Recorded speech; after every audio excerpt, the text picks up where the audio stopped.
ಕೇಂದ್ರ ಸರ್ಕಾರ, ಕೇಂದ್ರದ ಬಿಜೆಪಿ ಸರ್ಕಾರ, ಫೈನಾನ್ಸ್ ಮಿನಿಸ್ಟರ್ ಆದಂಥ ನಿರ್ಮಲಾ ಸೀತಾರಾಮನ್ ಅವರು ಮಂಡಿಸಿರ್ತಕ್ಕಂಥ ಬಡ್ಜೆಟ್ ಏನಿದೆ, ಜನಪರ ಬಡ್ಜೆಟನ್ನು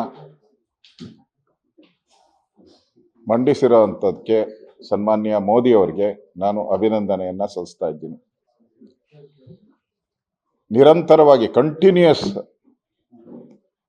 8 ಬಡ್ಜೆಟನ್ನು ಮಂಡಿಸಿರ್ತಕ್ಕಂಥದ್ದು, ಈ ಸಾಧನೆ ಮಾಡಿರ್ತಕ್ಕಂಥ ಮೊದಲ ಮಹಿಳೆ ನಿರ್ಮಲಾ ಸೀತಾರಾಮನ್ ಅವರು.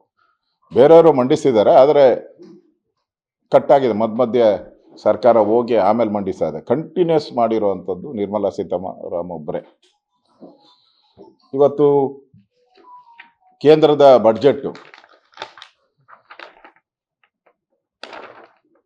ಹಿಂದೆ ಮನಮೋಹನ್ ಸಿಂಗ್ ಅವರಿದ್ದಾಗ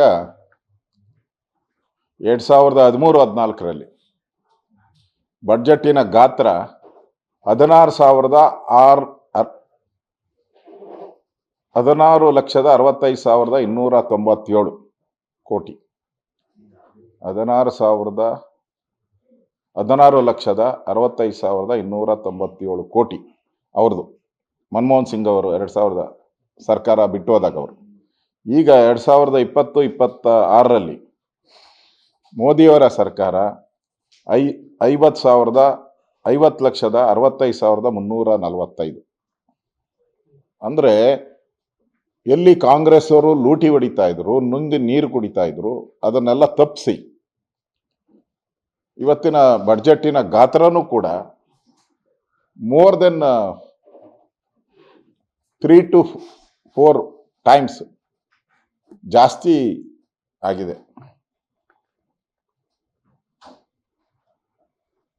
ಅವ್ರದ್ದು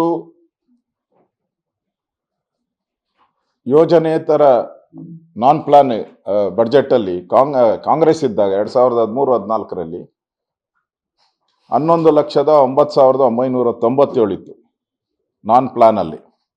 ಮೋದಿಯವರು ಅದನ್ನು 39,44,255 ಇಷ್ಟು ಏರಿಕೆ ಆಗಿರುವಂಥದ್ದು ನಾವು ನೋಡ್ತಾ ಇದ್ದೀರಿ.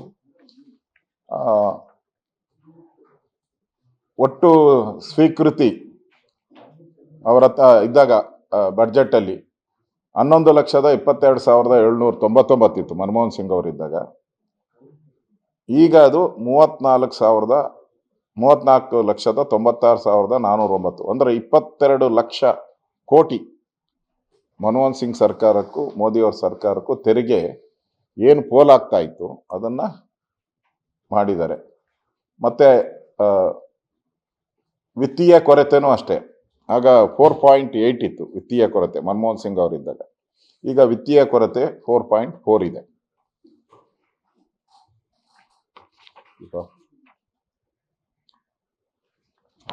ಇದೆ.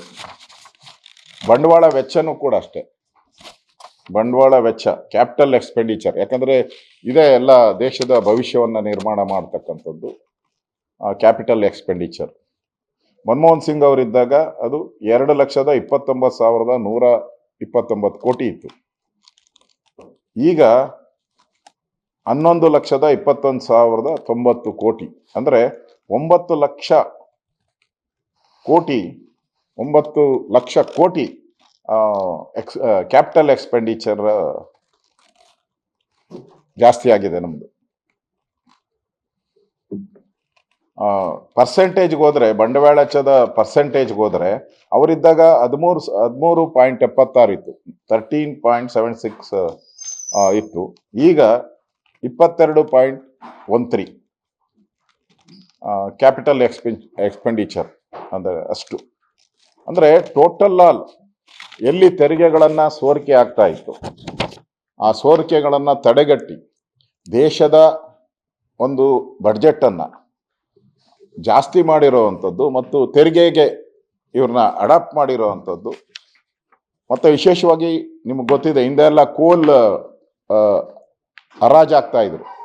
ಹಾಗೆ ಕೆಲವರಿಗೆಲ್ಲ ಫ್ರೀ ಕೊಟ್ಟಿದ್ದಾರೆ ಕೋಲ್.